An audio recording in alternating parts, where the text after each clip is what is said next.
Bismillahirrahmanirrahim.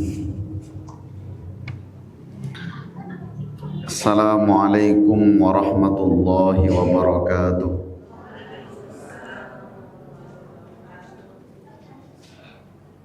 Alhamdulillah wassalatu wassalamu ala Rasulillah wa ala alihi wa sahabatihi wa mawalah. Rabbi shrah li sadri wa yassir li amri wahlul 'uqdatam min lisani yafqahu qawli. Allahumma arinal haqqa haqqan warzuqna ittiba'ah wa arinal batila batila warzuqna ijtinabah. Allahumma 'allimna ma yanfa'una wanfa'na bima 'allamtana wa zidna ilman nafi'ah. Yang saya takzimi, saya muliakan Ketua Yayasan Al-Munawwarah. Siapa sekarang?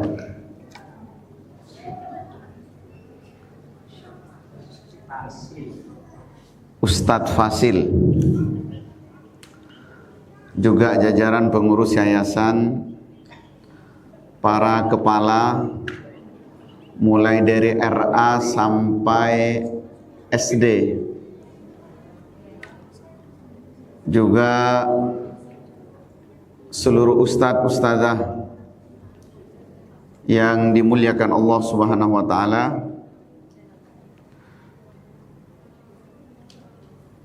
Alhamdulillah, pagi hari ini kita dipertemukan oleh Allah di dalam masjid, di rumahnya Allah, untuk memperkuat pemahaman kita tentang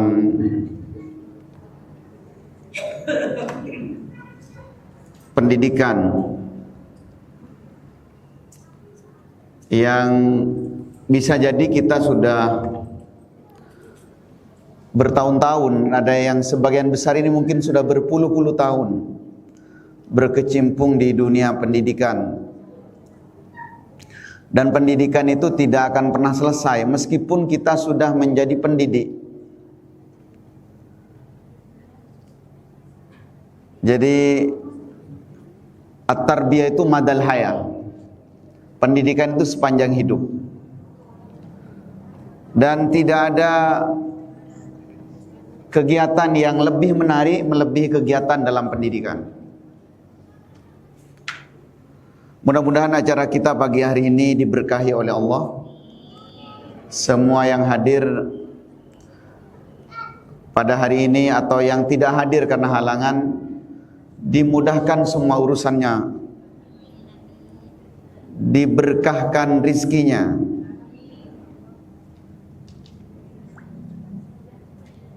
Kemudian saya pagi hari ini dihubungi oleh Ustadz Ilul untuk menyampaikan materi di kajian rutin ini. Biasanya saya malam Senin di sini. Jadi ngisi pengajian siang hari seperti ini seperti terasa aneh. Saya sebenarnya minta izin supaya bisa memakai slide, tapi sama istri tidak boleh. Jadi istri saya tidak boleh, karena pemateri sebelumnya katanya belum pernah pakai slide. Mungkin khawatir melanggar. Oleh sebab itu materi yang akan saya sampaikan saya kirimkan melalui handphone.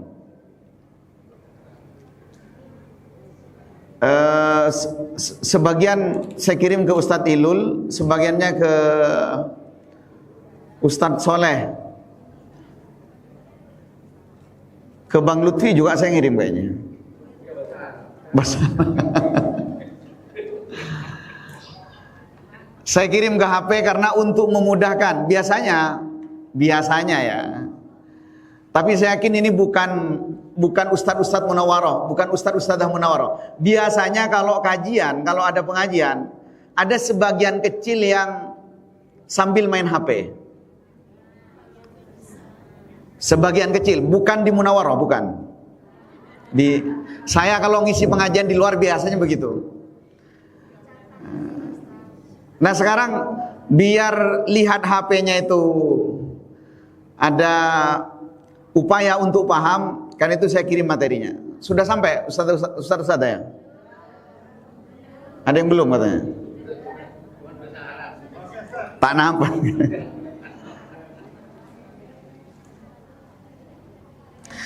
Baik. Tema kita pagi ini tentang at-tarbiyatu wat ta'lim bainal hazmi wal lin fil minhajin nabawi. Tema kita tentang mendidik antara tegas dan lembut sebagaimana sistem yang dipakai oleh Nabi. Jadi Nabi itu punya konsep dalam mendidik. Pendidikan Nabi itu tegas tapi juga lembut. Saya kemarin ini sekaligus barangkali nanti direkomendasikan untuk yayasan ya. Saya kemarin meneliti di Pondok Pesantren Puncak Darussalam. Di sana seluruh staf pesantren, mulai dari pembina pesantren, asatid seluruhnya wajib mengkaji kitab. Ini kitabnya Ar-Rasulul Muallim, Nabi Muhammad sebagai pendidik. Dan kitab ini sedang kami kaji juga di Pondok Baitul Quran di sana aja. Bang Salah kemarin sampai ke sana. Kenapa ini penting? Karena banyak dari kita mendidik sekarang kiblatnya itu ke barat. Kalau ditanya konsep pendidikan siapa? Abraham Maslow, taksonomi Bloom, Albert Bandura. Kita banyak kesana. Padahal Nabi Muhammad itu adalah pendidik terbaik. Dan Al-Quran memberitahu itu dengan laqad kana lakum fi rasulillahi uswatun hasanah. Ini karangannya Abdul Fattah Abu Uddah.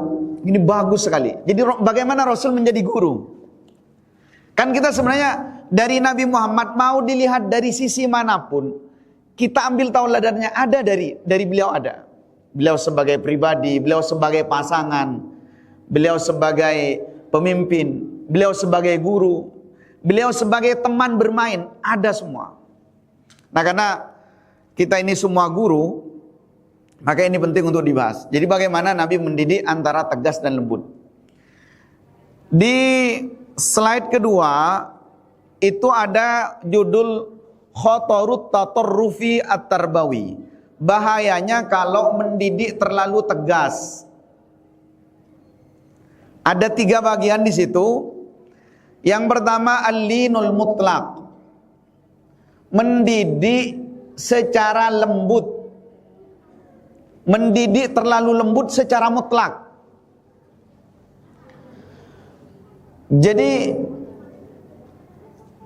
mendidik itu perlu tawazun, perlu keseimbangan. Kalau mendidik terlalu lembut, nggak ada tegasnya sama sekali, apa yang terjadi? Yuaddi ilal infilat minal itar at-taklifi wa faqdanid dhabit. Kalau didikan terlalu lembut, terlalu ya nanti akan kehilangan keseriusan dan disiplin. Anak didik itu nanti mereka terbiasa lembek. Nah di sisi satunya yang warna oranye itu al-hazm al-mutlak. Tapi kalau terlalu tegas, terlalu parah mendidiknya, terlalu keras, apa yang terjadi? Yuaddi ilal ainaf. mengarahkan kepada sikap yang kasar. Jadi kalau anak dari kecil sudah dididik dengan tempelengan, dengan ucapan yang kasar, yang keras, anak itu akan tumbuh dan besar nanti menjadi pribadi yang kasar. Ini mohon maaf, saya yakin di sini rata-rata juga sebagai orang tua ya. Tidak hanya kita sebagai pendidik di sekolah, tapi sebagai orang tua. Tapi mendidik anak terlalu lembut, nggak ada tegasnya sama sekali, itu nanti anak tidak mengerti tentang urgensi dari ajaran kehidupan, termasuk ajaran agama. Dibuat longgar. Maka Nabi mendidiknya itu seimbang. Beliau lembut tapi juga tegas. Kemudian di slide berikutnya itu ada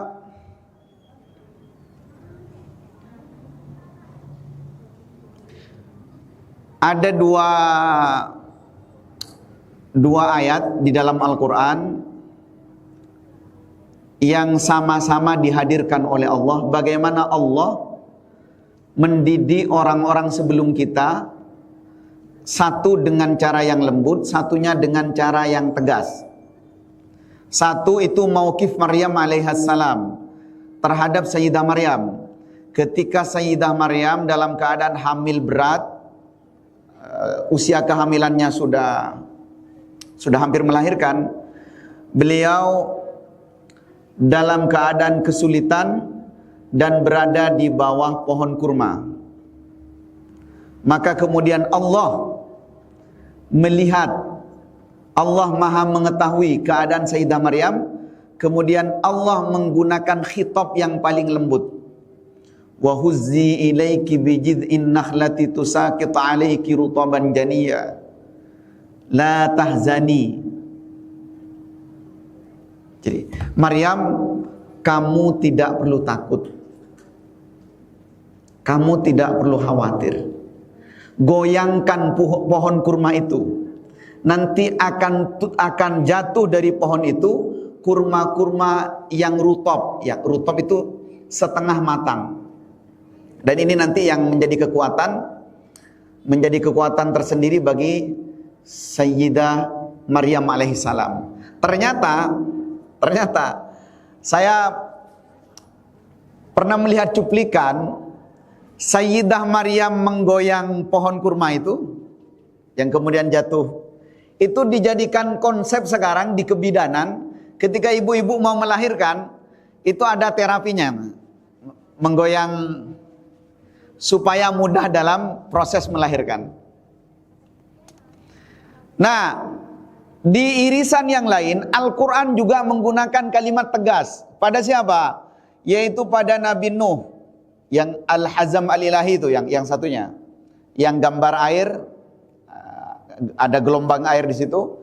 Mauqif Nuh alaihissalam ma'ibni, yaitu terjadi pada peristiwa ketika Nabi Nuh itu berdialog bersama anaknya, mengajak anaknya tidak mau.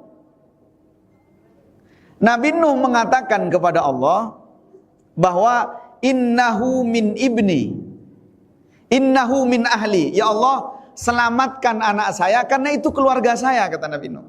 Maka Allah jawab dengan tegas di barisan paling bawah itu, innahu laisa min ahlik.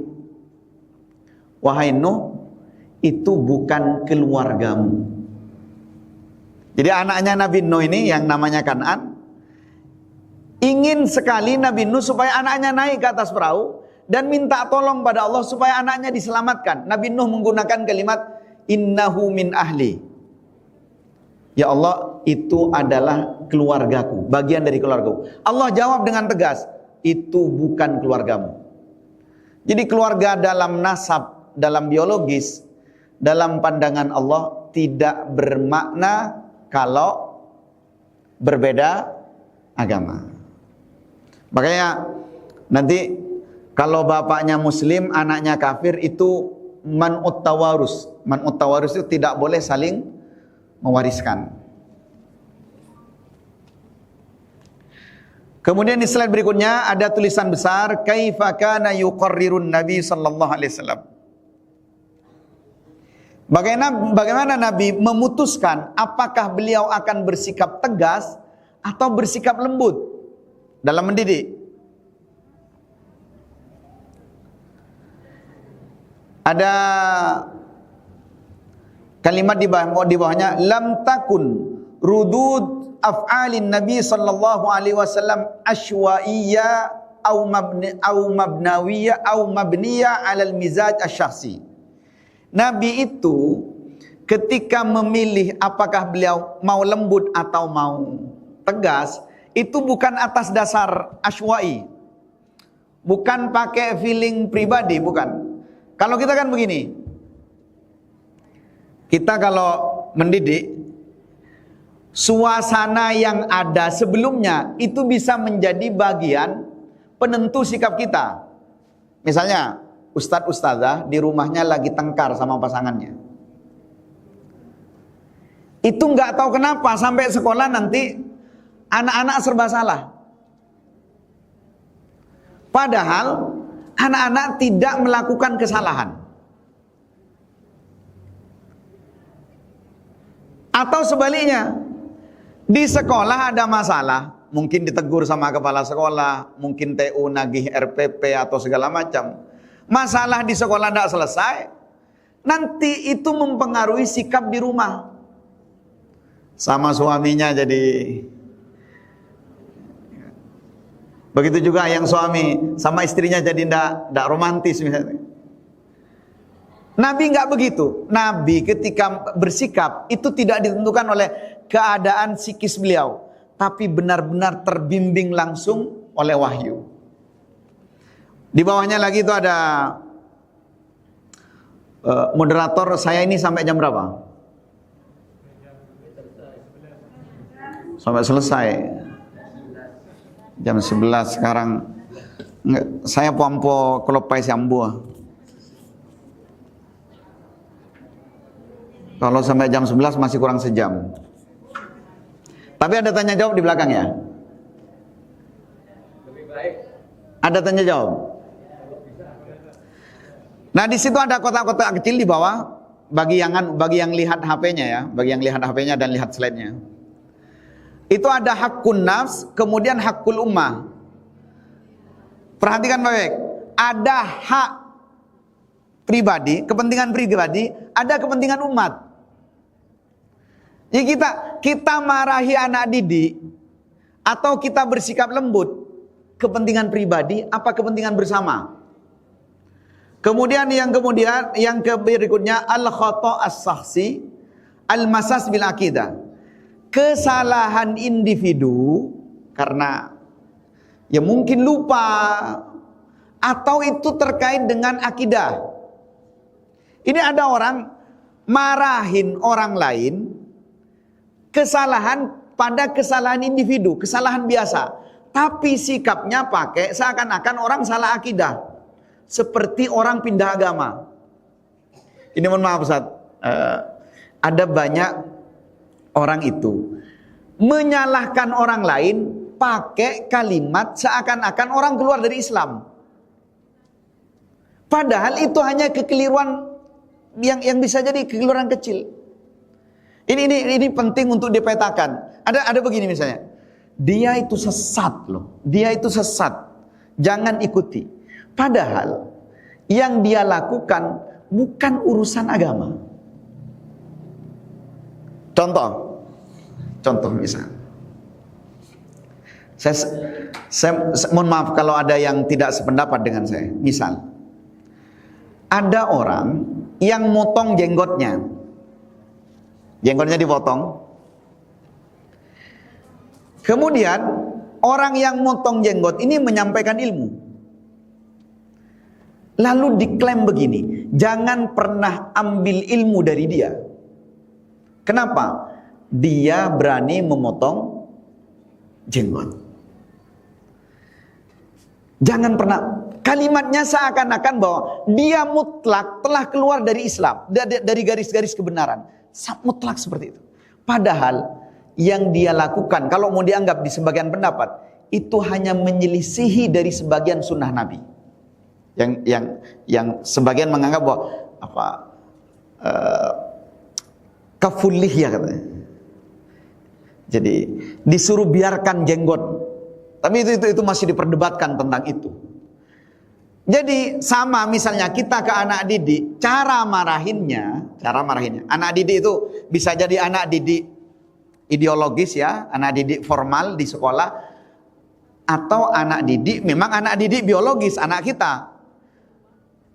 Itu kadang kesalahan anak adalah kesalahan biasa, tapi sikap kita pakai sikap seakan-akan anak salah dalam akidah. Misalnya anak di rumah jatuhkan gelas. Ibu-ibu kalau marahin anak jatuhkan gelas, pakai cara apa?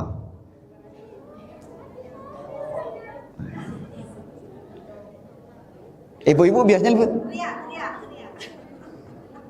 ada yang seakan-akan anaknya itu melakukan kesalahan besar, seakan-akan anaknya melakukan dosa besar. Beende tak tahu, ben tak are larang argen are ben. Makanya di situ dipetakan ada al-khata' asy-syakhsi, kesalahan individu, ada al-masas bil akidah, bersentuhan dengan akidah. Kalau bersentuhan dengan akidah, nanti kita lihat bagaimana respon-respon Nabi.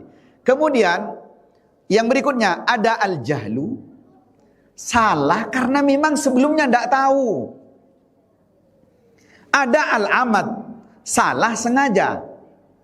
Kita harus bedakan mensikapi anak didik kita, dia salah sebelumnya tidak diberitahu, atau salah dia sengaja sudah tahu kinyi-kinyi ya.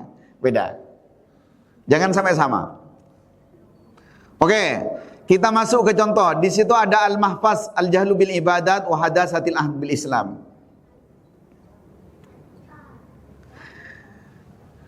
Di bawahnya ada kalimat al-a'rabi fil masjid. Ini sikap Nabi. Ada orang Arab Badui. Al-hadas, apa peristiwanya? Tabawul fil masjid. Orang itu kencing di masjid. Orang itu kencing di masjid. Coba saya tanya takmir misalnya, Bang. Kalau ada orang kencing di tengah-tengah masjid, apa kalimat yang akan diucapkan oleh takmir dan jamaah yang lain? Tore? Enggak, jujur-jujuran kita. Bagaimana kita melihat orang itu? Pasti salah. Yang jelas pasti salah. Karena ini tempat suci. Kemudian bagaimana hati kita melihat orang itu? Hati kita melihat orang itu. Jangankan begini. Ada orang bawa anaknya, mungkin lupa ya sebelum berangkat dia tidak tanya ke istrinya. Anaknya dibawa, ternyata nggak pakai popok, kencing di masjid. Itu saya sambil cak ngocak, bisa jadi tu sana cak ngocak tak cukup kencerna abersihan, tak cukup kebai tu sana secak ngocak dari pegel. Coba kita lihat sikap Nabi. Radda fi'il as-sahabah. Ini sama dengan kita. Radda fi'il itu reaksi para sahabat. Ketika ada orang kencing, sahabat bilang apa? Mah itu orang Arab cenderung gunakan untuk kata kurang ajar. Mah. Umar di sebagian asar disebut, Umar angkat pedang. Idzan li ya Rasulullah sa'adribu unuqah. Ya Rasul, izinkan saya tebas leher orangnya. Orang ini tidak sopan, masa kencing di. Berarti sikap kita normal seperti sikapnya para sahabat. Cuma sikap ini salah di hadapan Nabi. Kenapa? Yang Nabi lakukan adalah la tuzrimuhu. Jangan ganggu dia. Jadi orang ini baru kencing, sahabat sudah reaksi. Arek kurang ajar orang deh. sebagian yang lain ambil pentungan, ada yang Nabi bilang apa? Apa kalimatnya tadi? La tuzrimu. Jangan ganggu dia. Ini penting ini. Kemudian biarkan dulu. Kenapa? Kalau sahabat reaksinya dibiarkan, satu, kencingnya bisa menyebar ke seluruh masjid. Karena kalau dia dipentung, bayangkan orang sedang kencing, itu dikagetin, dia kencingnya bisa kemana-mana. Yang kedua, Nabi tahu betul orang ini gak ngerti betapa sucinya masjid, dan dia Arab Badui. Nah sama anak-anak yang cenderung melakukan kesalahan itu, mereka rata-rata karena tidak tahu.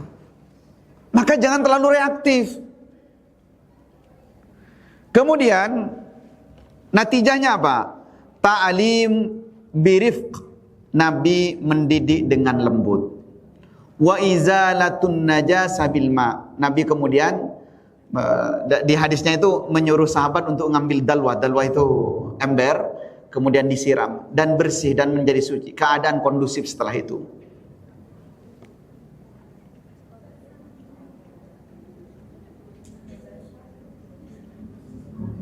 Oke.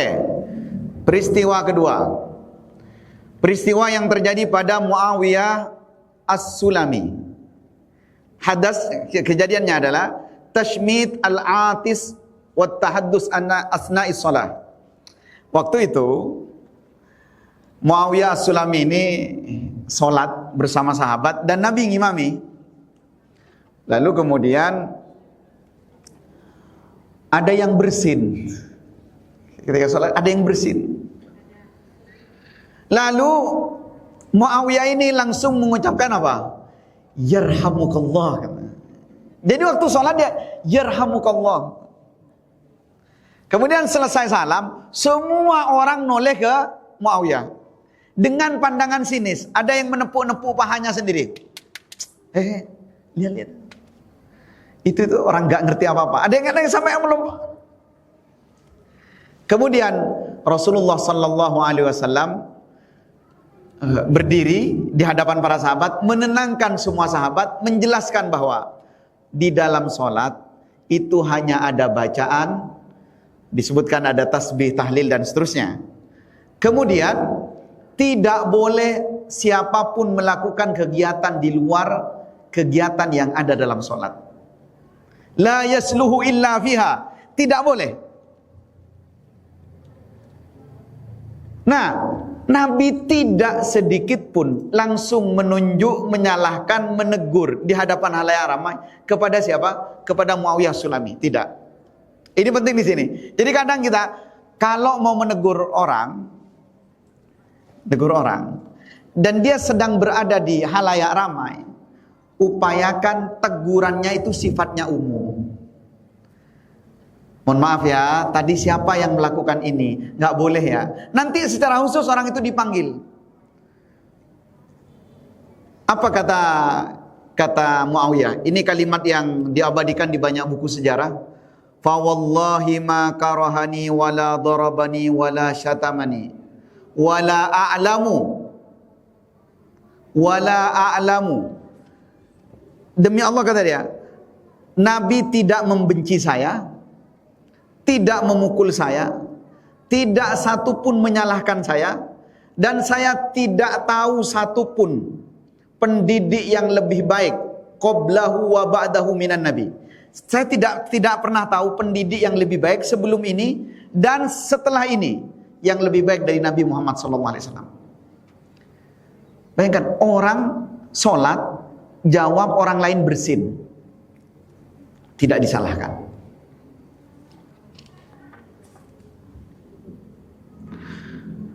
Peristiwa berikutnya, Al-lin limtisasil ghadab wa ikhtibarin nubuwah. Kelembutan untuk meredam amarah dan ujian kenabian ya. Di situ ada nuqtah tadakhul, itu poin intervensi dalam kelembutan. Jadi kita harus punya intervensi kelembutan yang kita lakukan. Ini kisahnya diceritakan oleh Zaid bin Sa'nah. Zaid bin Sa'nah ini agamanya Yahudi. Agamanya Yahudi. Zaid bin Sa'nah ingin melihat apakah Nabi ini benar-benar Nabi.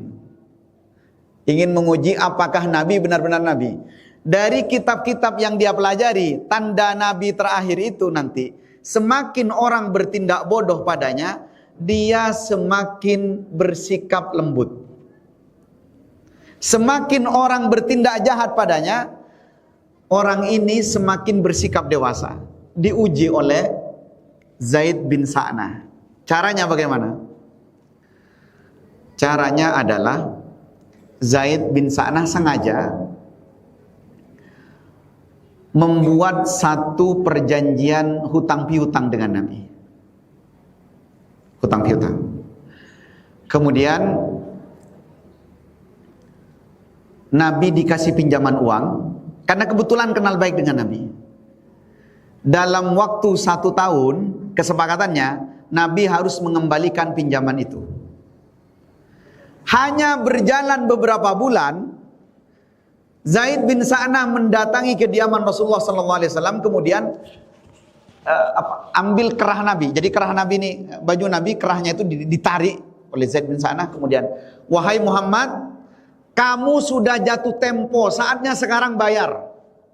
Dan itu diucapkan dengan kalimat yang keras.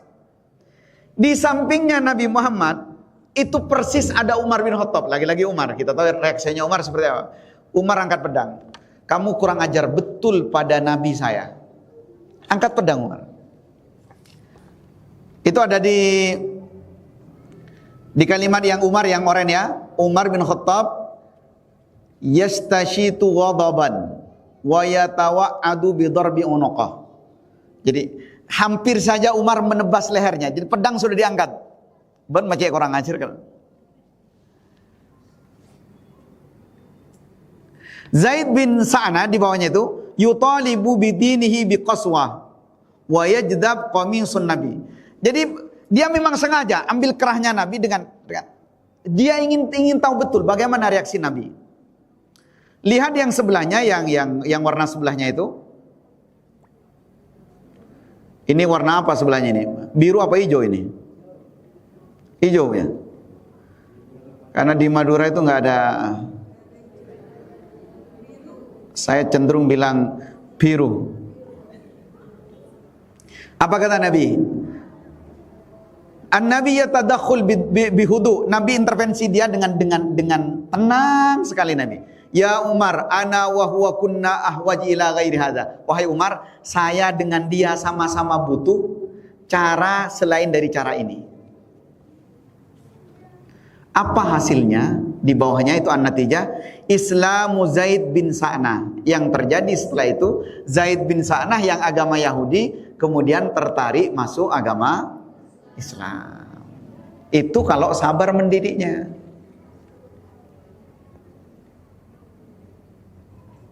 Kemudian Al-lin waktul qudrah. Lembut ketika sedang lembut ketika sedang mampu. Wattarafu anil jahilin. Dia angkat tangan dari kebodohan. Maksudnya angkat tangan ini, dia menjauh dari tindakan bodoh. Dia mampu bisa bersikap kasar, tapi dia ambil sikap lembut.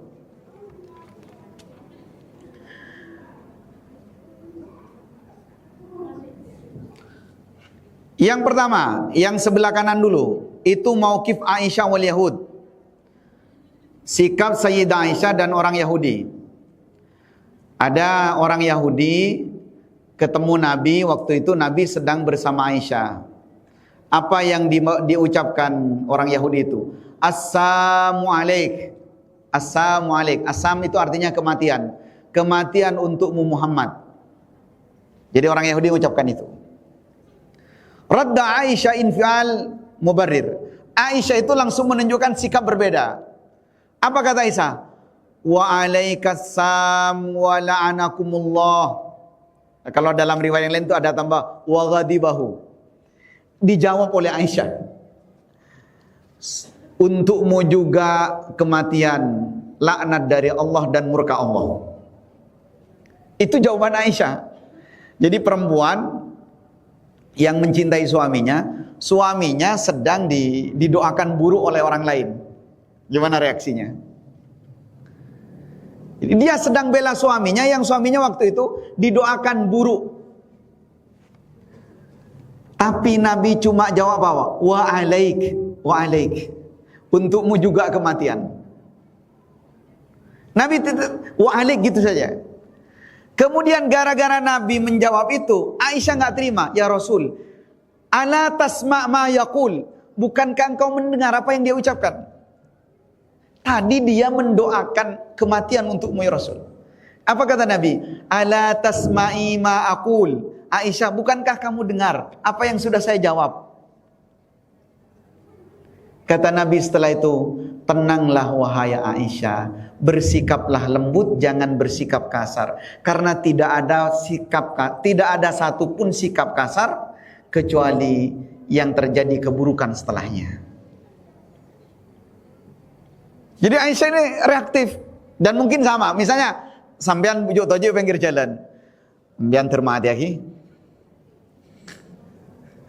Bagaimana sampean jawab apa? Pada. biasanya kan begini. Konsep dalam agama itu, kalau kita dikasih kebaikan, balaslah dengan yang lebih. Wa idza huyitum bi tahiyatin fahayyu bi ahsana minha urduha. Kalau kamu dikasih kebaikan, balas lebih. Ustazah kalau di rumahnya itu ada tetangga yang ngater tacin apa? Tacin sora, cin sapar, sampean balas dengan soto. Itu bagus tuh, itu ajaran agama. Tapi faktanya begini, kita sebaliknya. Kalau ada orang melakukan keburukan pada kita, pasti kita punya niat melakukan keburukan yang lebih. Nabi enggak. Kalau ada orang bertindak buruk, Nabi hanya sebisa mungkin memaafkan. Sebisa mungkin. Tapi di sini Nabi reaksinya adalah wa alaik, cuma begitu saja. Nah Aisyah ini sangat ibu-ibu. Ya Rasul, bukankah Anda mendengar itu yang diucapkan? Yang kedua, mauqif Fathu Mekah. Waktu itu Nabi Muhammad menaklukkan kota Mekah. Bayangkan, Nabi 8 tahun yang lalu keluar dari Mekah pergi ke Madinah, diusir, disakiti, diejek, diludahi, dilempari kotoran. Bayangkan, diejek dengan ejekan yang tidak pernah terdengar sekalipun kata itu di kota Mekah. Ketika kafir Quraisy ngejek Nabi, seperti itu katanya. Coba sanika gambarannya. Sampean diejek di keluarga besarnya, kocak miskin, taandi, pembawa sial, kurang ajar, pokoknya kalimat-kalimat yang buruk diucapkan. Lalu sampean merantau, tiba-tiba di tempat perantauan sampean jadi orang kaya raya. Sekarang waktunya pulang. Dan selama beberapa tahun itu permusuhan tidak diurai, tidak ada perdamaian. Kemudian sampean pulang, sampean mulai keadaan keuangan, anggap ya, karena ini yang banyak dibilang. Keadaan keuangan sampean pada benciher mulai. Kira-kira orang-orang yang ngejek dulu ini, orang-orang yang mau sampean apa kan? Dikasih rumah, ongguan. Mau diapakan? Sama dengan Nabi Yusuf. Nabi Yusuf itu saudara-saudaranya yang buang dia ke sumur, yang ngejek-ngejek, yang suka nyakiti, yang suka jita beliau. Pokoknya yang jahat, saudaranya yang 9 orang itu Ketika nanti Nabi Yusuf sudah bisa membalas, Nabi Yusuf tidak membalas. Kalimatnya di bawah itu, la tasriba alaikumul yaum. Sekarang antara kita apa? Kosong-kosong. Nabi balik ke kota Mekah, kota Mekah ditaklukkan. Nabi bawa pasukan ribuan orang. Orang-orang di Mekah, wajah-wajah dulu yang lempari batu, yang lempari kotoran, yang ngejek Nabi, ada di hadapan Nabi semua. Mereka ngobrol, pasti Muhammad akan menghukum kita dengan hukuman yang berat. Apa kata Nabi setelah itu? Nabi di atas kuda menyampaikan khutbah. Di antara kalimat pentingnya apa? Kata Nabi, izhabu fa antumut tulaqa.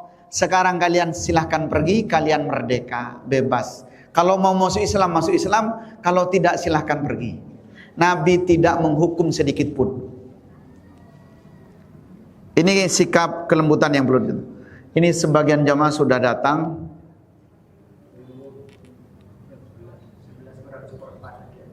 Sebelas orang.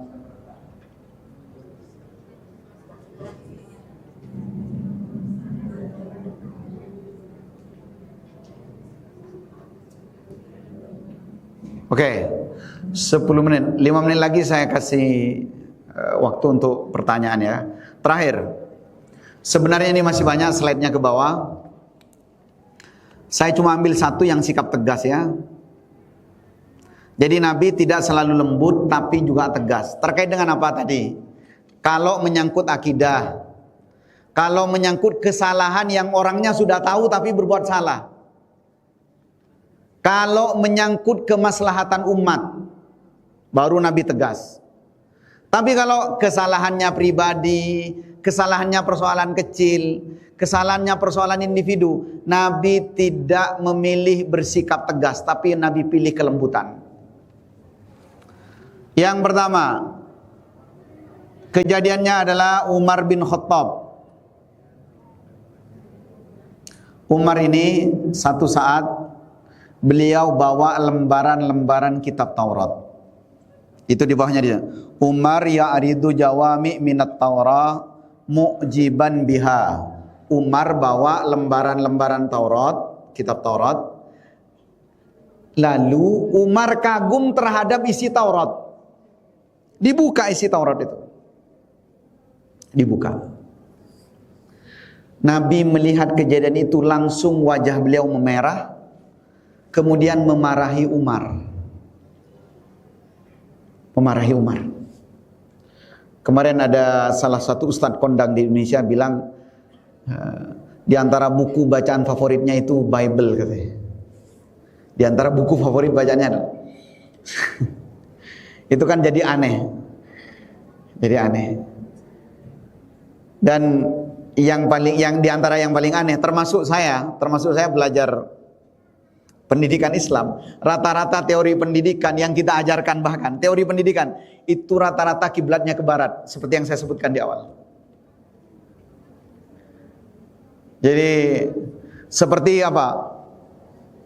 Seperti pengelompokan kayak kecerdasan kognitif, afektif, psikomotor dan seterusnya. Itu sebenarnya pemetaan yang di Islam sebenarnya sudah ada. Di buku ini dimuat. Cuma kita lebih tertarik pada konsep itu. Di kampus-kampus yang seperti UIN, IAIN, termasuk sebenarnya di kemarin saya kuliah, itu juga rata-rata seperti itu. Tapi dosen-dosen yang pandangan saya masih sangat lurus, itu bilang begini, termasuk disertasi saya kemarin dikritik begini. Ini sampean kan neliti di pondok, kok masih lebih dominan teori-teori dari sana, kata. Sudah pakai yang Islam. Pakai yang Islam. Dan di antara kritiknya itu. Nah, bayangkan Nabi Muhammad melihat Umar pegang Taurat, cemburunya luar biasa. Apa kata beliau? Lau asbaha fikum Musa. Kalau Musa berada di antara kalian, lattaba'tumuhu wa taraktumuni summa taba'tumuhu wa taraktumuni la dhalaltum. Kalau Musa ada di antara kalian, lalu kalian ikut Musa dan meninggalkanku, kalian semua sesat. Dalam riwayat yang lain disebut, seandainya ada Musa, maka Musa pasti ikut saya. Artinya Nabi maunya begini, sekarang ini saya adalah Rasulnya. Kamu tidak perlu buka Taurat. Tidak perlu. Kenapa? Karena Al-Quran itu sudah lengkap dan sempurna. Yang kedua,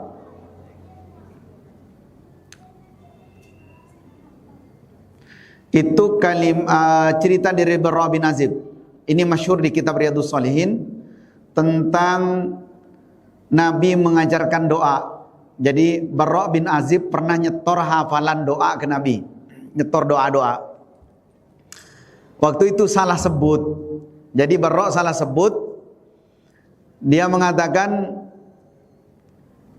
wa rasuluka alladzi arsalta. Jadi Barra baca itu, ada doa sebelum tidur. Allahumma inni aslamtu nafsi. Doanya panjang. Di situ ada kalimat wa nabiyyika alladzi ursilta ilai. Dan nabi yang engkau utus. Lalu diganti oleh Barra dengan kalimat Rasul. Jadi kata nabi diganti dengan kata Rasul. Ditegur dengan tegas, wahai Barra, kamu telah membaca bacaan yang salah. Padahal bacaannya cuma antara nabi dan Rasul. Kenapa? Karena itu terkait dengan ajaran agama. Jadi Nabi bersikap tegas. Baik, barangkali di sisa waktu 10 menit ada pertanyaan yang ingin ditanya, dan sepertinya kalau dilanjutkan juga tidak memungkinkan untuk terselesaikan karena masih ada beberapa slide ke bawah. Saya kembalikan pada moderator dan dipersilakan kalau barangkali ingin sharing tentang seputar yang kita kaji pada pagi hari ini.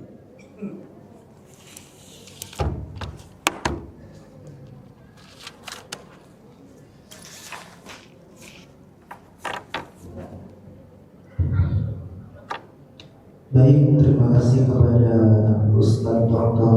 Ikram Sayadi, SPPD, kepada semua Ustaz-Ustazah.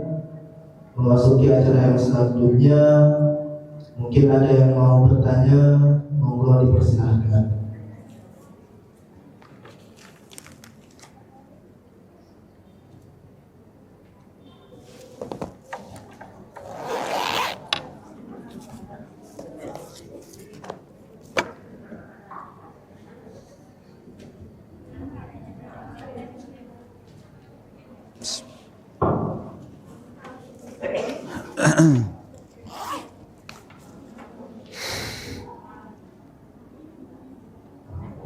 Assalamualaikum warahmatullahi wabarakatuh. Waalaikumsalam. Saya sangat setuju sekali apa yang disampaikan oleh Ustaz. Bahwasanya Rasulullah itu adalah pendidik yang paling bagus, di antara yang terbagus. Yang saya tanyakan Ustaz mungkin agak keluar dari materi ini, namun ada suatu yang menyangkut masalah hukum secara pribadi. Karena Ustaz tadi memang kalau memang secara pribadi beliau adalah memberikan suatu wawasan yang sangat berpendidikan kepada masyarakat. Namun yang jadi permasalahan saya ini Ustaz, pada suatu ketika ada seorang pada bulan Ramadan mereka melakukan tidur bersama istrinya di siang hari, bahkan itu adalah larangan dan larangan keras dari. Namun beliau mengatakan, ya Rasulullah, ada apa? Saya melakukan suatu kesalahan. Sekarang saya melakukan tidur bersama istri pada siang hari di bulan Ramadan. Maka beliau menjawab, sampean harus mengkodok mengganti puasa tersebut dengan 2 bulan berturut-turut. Lantas orang tersebut mengatakan, ya Rasulullah, jangankan 2 bulan, 1 hari saya sudah tidak kuat. Kalau begitu sampean memberi makan pada orang yang miskin, ya Rasulullah, di antara yang miskin saya yang paling miskin, gitu. Dengan telaten Rasulullah memberikan satu jawaban kepada orang tersebut, karena ini urusan pribadi mereka. Beliau dengan lemah lembutnya, lantas yang saya tanyakan Ustaz, ini sebenarnya ada 2 Ustaz pertanyaan ini. Apakah dosanya orang tersebut hilang pada waktu itu dengan kata-katanya Rasulullah, jawab Rasulullah, ya sudah, kalau tidak kuat 2 bulan kasih makan, kalau tidak kuat kasih makan, apakah hilang itu dosanya? Yang kedua Ustaz, maaf juga ini agak menyimpang, artinya kita sebagai seorang muslim, orang Indonesia ini rata-rata muslim semua, kebanyakan 99%. Namun anehnya orang Indonesia ini tidak mengikuti aturan hukum Islam gitu. Contohnya orang mencuri dipotong, 1 kali dipotong tangan kanan, 2 kali tangan kirinya. Apakah kita sebagai orang Islam itu juga ikut dosanya, atau pemimpin-pemimpin yang sana yang ikut dosa? Terima kasih Ustaz. Waalaikumsalam warahmatullahi wabarakatuh. Baik, terima kasih. Ini saya ambil dari pertanyaan kedua dulu, yang lebih dekat. Ini hampir sama dengan pertanyaan tadi malam. Ada nanyanya langsung nembak tadi malam ini. Ustadz, apa hukumnya bayar pajak? Apakah kita berdosa kalau tidak bayar pajak? Kira-kira apa hukumnya pajak?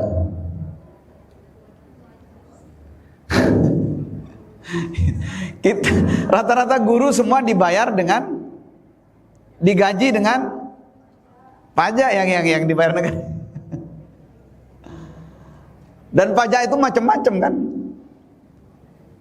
Saya jawab begini. Ini sebenarnya agak melenceng dari, kebetulan yang bertanya masih keluar. Bawa cucunya kayaknya. Jadi hukum pajak, asas Islamnya, di Islam gak boleh ada tagihan kepada sesama muslim kecuali 1. Apa? Zakat. Dan itu pun yang sampai pada nisab atau haulnya. Dia itu nggak boleh narik uang orang illa bihaqil Islam. Itu asas hukum Islam. Kemudian kita mau tarik dari mana? Misalnya persoalan pajak. Berarti Ustadz, kalau ngambil di luar itu apa hukumnya? Hukum asalnya ya haram. Hukum asalnya 1. Kita tarik dari sisi uruf. Uruf ini satu di antara bidang kajian dalam ilmu usul fiqh yang pengkategorian itu kan ada 2 kan, ada muttafaq alaiha, ada mukhtalaf fiha. Ada yang disepakati. Yang disepakati itu Al-Qur'an, hadis, ijma', qiyas. Yang mukhtalaf fiha itu ada banyak, ada syar'u man qablana dan seterusnya. Salah satunya ada uruf. Uruf ini begini. Satu kesepakatan bersama yang dibuat di luar ajaran Islam yang sudah menjadi kesepakatan tapi tidak melanggar syariat. Misal, apa hukumnya ibu-ibu ngadakan kumpul-kumpul atau bapak-bapak di komunitas pengajiannya ada kewajiban membayar kas? Apa hukumnya? Kalau pakai kajian hukum yang pertama nggak boleh, karena dia ngambil harta orang lain di luar zakat. Tapi kan itu uruf, itu kesepakatan. Berarti nanti ada pergeseran. Boleh, kenapa? Karena itu sudah konsensus. Dari sisi ini, itu sudah disepakati oleh pendahulu kita bahwa pajak itu dibutuhkan untuk apa? Untuk ketahanan dalam bernegara. Tanpa pajak Negara bahan bakarnya negara kan pajak. Mau berjalan dengan apa? Dan itu tidak berlaku di negara-negara seperti, katanya di Arab Saudi itu nggak ada. Betul bang.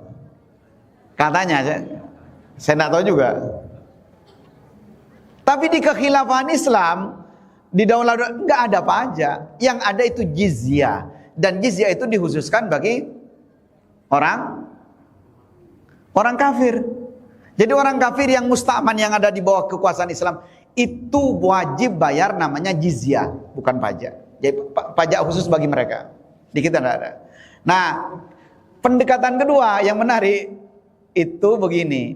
Ulama-ulama yang tetap mengatakan pajak haram, itu haram bagi yang menagih, tapi tidak pada yang membayar. Kenapa? Karena di dalam hadis kita ini semua harus taat pada pemimpin. Bahkan di hadis disebutkan, wa in duriba dhahruk, meskipun punggungmu dicambuk, au ukhidha maluk, atau hartamu dirampas, disuruh berikan. Ma uqimas shalah, selama kamu masih bisa mendirikan salat.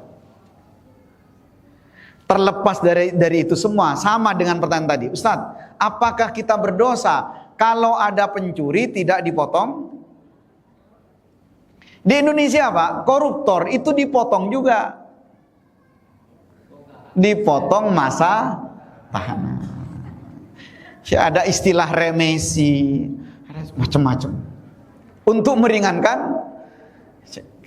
Padahal tujuan takzir, iqab atau hukuman ya, itu untuk apa? Untuk ada efek jera. Bagaimana mau jera? Dulu yang saya ingat ada siapa itu yang terkenal dulu, kasus korupsinya besar, tiba-tiba nonton bukan tenis di Bali. Saya masih kuliah di Mesir, itu ramai sekali. Itu masuk berita internasional Indonesia.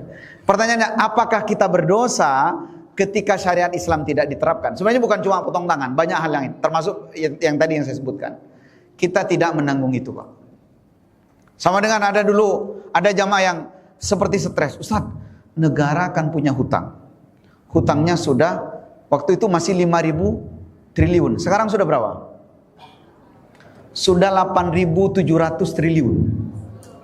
Itu waktu itu kalau dibagi ke per kepala, setiap kepala punya hutang 7 juta rupiah. Nggak tahu kalau sekarang. Dia bilang begini, berarti Ustadz, nanti kita nggak akan pernah masuk surga. Kan orang yang punya hutang nanti akan terkatung, kita nggak akan menanggung itu semua. Siapa yang bertanggung jawab? Yang bertanggung jawab adalah yang berhutang. Kita nggak pernah. Lu kita kan make, Ustaz. Kita make, tapi kita tidak ikut kebijakan itu. Sama dengan begini, bapak berhutang untuk keluarganya. Apakah nanti semua keluarga itu terkatung-katung? Siapa yang terkatung-katung?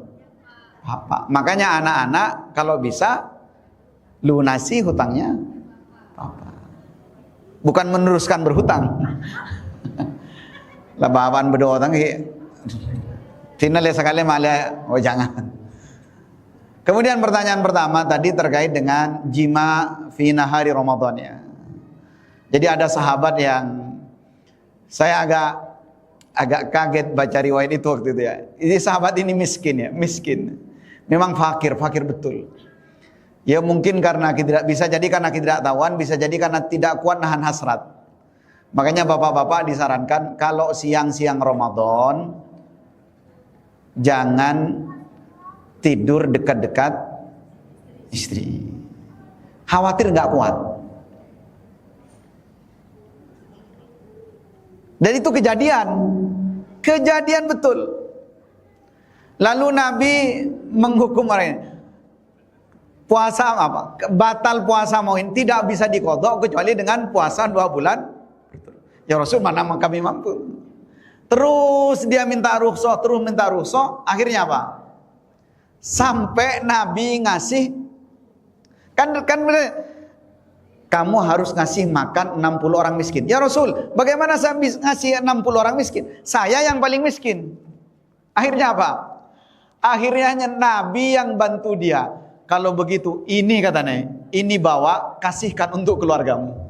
Dia yang melanggar, Nabi. Ini Masya Allahnya Rasulullah ya.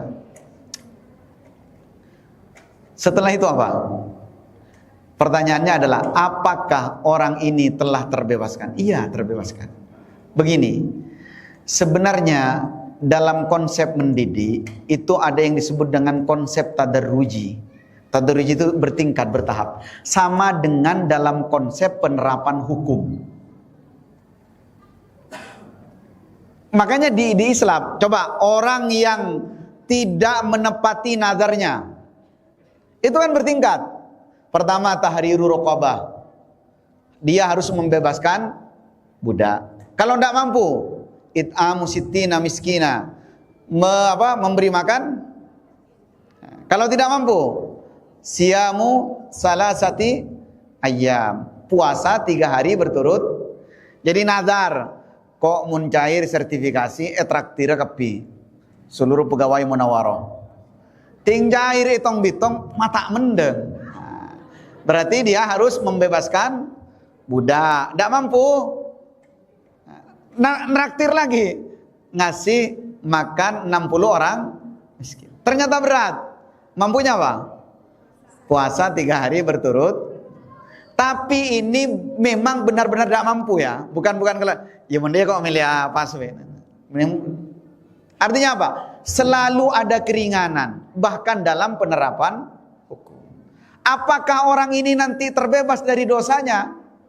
Kalau dia ikhlas menjalankan itu, meskipun dia tidak menjalankan hukum itu sebenarnya, maka dia teranggap terbebas. Sama dengan ini. Ada orang membunuh 99, ya kan? Kemudian dia pergi ke orang alim. Pak Kiai, saya sudah bunuh 99. Apakah saya masih bisa tobat? Oh, enggak bisa, itu sudah keterlaluan. Diangkat pedangnya, kiainya dibunuh. Akhirnya genap 100. Lalu dia pergi untuk taubat, nyari orang lagi, tanya pada orang berikutnya, apakah saya masih bisa taubat? Kata kiai yang satunya, ya kamu masih bisa taubat. Orang ini mau bertaubat, ternyata wafatnya di jalan. Allah mengampuni semua dosanya. Nah, begitu juga dalam mendidik, sebisa mungkin hukuman itu bertahap. Kalau di pondok begini, kalau pelanggarannya ringan, ini Ustaz Dilul ini sangat tahu nih. Kalau pelanggarannya ringan apa? Dinasehati. Kalau agak besar, diskors, tidak boleh keluar pagar selama 3 hari atau 1 minggu. Kalau lebih tinggi, dibotak. Kalau lebih tinggi lagi, dibotak, dipulangkan, orang tuanya dipanggil. Setelah itu dipanggil. Kalau tidak mampu lagi, kembalikan pada orang tuanya. Jadi jangan satu pelanggaran langsung, kecuali memang pelanggarannya sudah terkait dengan pelanggaran syariat yang berat. Seperti itu. Jadi ada manhaj tadurruji yang bisa jadi ketika orang tidak mampu, dia sudah lepas dari semua tanggung jawab itu. Dan inilah indahnya syariat Islam. Ada perempuan berzina. Kamu kata, apakah kamu hamil? Iya ya Rasul, pulanglah. Setelah itu dia melahirkan, dia bawa sama anaknya. Susui dulu. Sebab kalau dalam pandangan hukum harus disegerakan kan, tapi makanya Allah pun begitu dalam hadis qudsinya, sabaqat rahmati ala ghadabi. Aku dahulukan rahmatku dibanding dengan murkaku.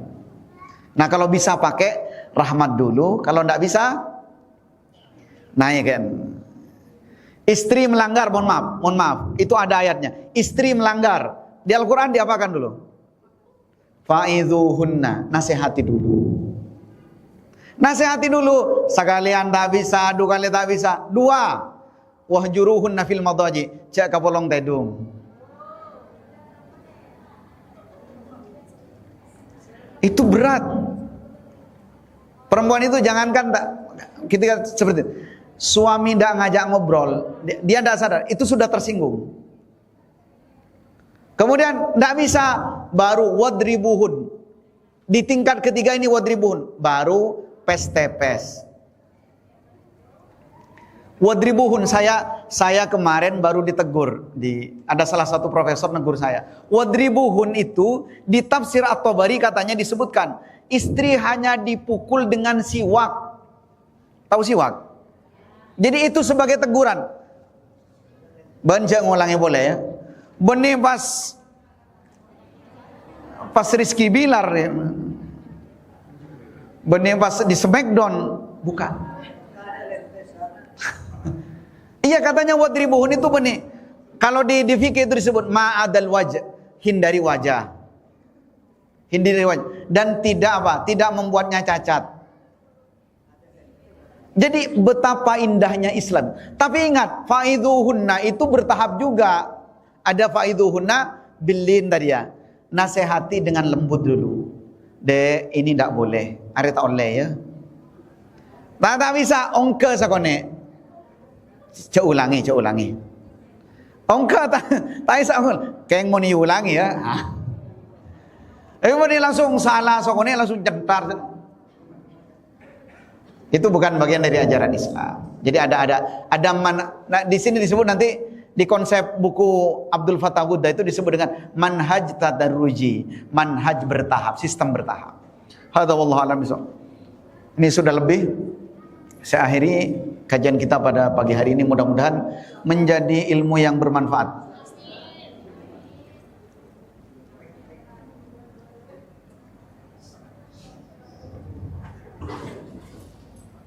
Terima kasih. Assalamualaikum warahmatullahi wabarakatuh. Bukan bertanya, cuman tadi Ustaz menunjukkan buku pendidikan ala Rasulullah. Ya. Itu belinya di mana Ustaz? Ini di Shopee ada. Di Shopee. Nanti nyuruh ustazah paling seneng kalau buka Shopee. Tidak, maksud kami akan beli, yayasan akan beli itu 4 buku nanti, barangkali nanti belikan 4 buku, berikan kepada para kepala sekolah. Jadi kepala sekolah semuanya harus punya buku itu dan dibaca. Saya kasih waktu 1 bulan. Kalau sudah baca, kasih tahu dan akan saya undang Ustadz Ikram lagi untuk membahas buku itu. Baik. Karena sekolah kami kan sekolah Islam, paling tidak pendidikannya ala Rasulullah itu yang kami harapkan. Dan 1 untuk yayasan, biar yayasan juga saja 1 bulan juga waktunya. Maksudnya biar nanti pembahasannya bisa tanya jawab Ustaz. Sekian Ustaz, terima kasih. Dan saya perintahkan untuk UUN belikan 4 buku. Judulnya tanya Ustaz Ikram. Terima kasih. Wassalamualaikum warahmatullahi wabarakatuh. Itu sudah tepat yang ditunjuk ustazah. Jadi sebenarnya begini, saya kemarin sempat sharing dengan Ustadz Wildan, kan bagian dari di Munawarah juga ya Ustadz Wildan, di yayasan dengan beberapa kawan-kawan yang kemarin mau dirikan yayasan itu, yang yayasan apa namanya itu ya, saya sempat bilang kalau kita memang benar-benar mau lebih serius itu, coba kita selesaikan. Karena begini, di Puncak Darussalam itu ada 2 kajian kitab khusus. Di sana itu nggak boleh marah sesama santri ustadz kepada santrinya. Itu untuk santri itu ada kajian khusus namanya Al-Akhlaq lil Banin, karangannya Syekh Ahmad Baraja. Nah, untuk seluruh asatidnya pakai ini. Bagus betul. Jadi ada diurai secara terperinci. Tapi memang saya tidak tahu apa sudah ada terjemahannya apa belum. Oh, itu bahasa Arab. Berbahasa Arab. Nanti di saya lihatkan, mudah-mudahan sudah ada terjemahannya. Tapi biasanya kalau buku-buku masyhur yang dari sana itu mesti aktivis-aktivis dakwah sudah menerjemah. Biasanya sudah ada. Coba terjemahannya aja Ustaz. Ya.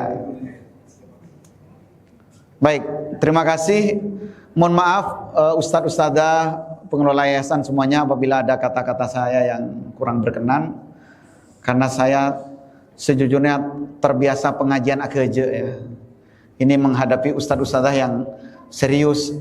Jadi saya ada khawatir ada kalimat-kalimat yang kurang sepaham seperti itu. Mohon dimaafkan dan dimaklumi. Sekali lagi kita berdoa kepada Allah, mudah-mudahan ilmu yang kita kaji menjadi ilmu yang bermanfaat. Aku lumma tasma'un wa astaghfirullah li wa lakum wa lisairil muslimin wal muslimat innahu wal ghafurur rahim. Assalamualaikum warahmatullahi wabarakatuh.